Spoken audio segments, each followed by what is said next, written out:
వెంటనే చదువుకోవు. అప్పుడప్పుడు ఇంటికి వచ్చిపోయే చుట్టాలాగా అప్పుడప్పుడు ఇంకో 7-8 సంవత్సరాలకి గిల్లి ఖర్చాలు ఉంటాయి. అప్పుడైనా చదువుకుపోతాయా లేదా? ఆ తర్వాత వయసు 50-60 పైబడుతుంది. గొడవ పడ్డానికి తిరుమలలో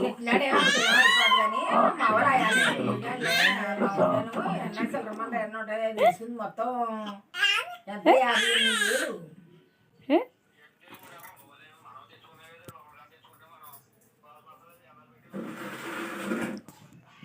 పెట్టి 10,000కే 50,000 ఇదిగో ఓనర్ గారు అదే లేదంటే 4,000 ఎంత కొట్టినా పర్లేదు, మీ ఇష్టం అది. ఇంకా అన్ని డబ్బులు ఎవరు ఇస్తారో 10,000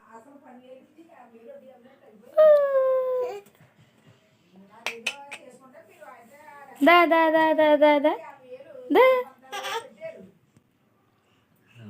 దా.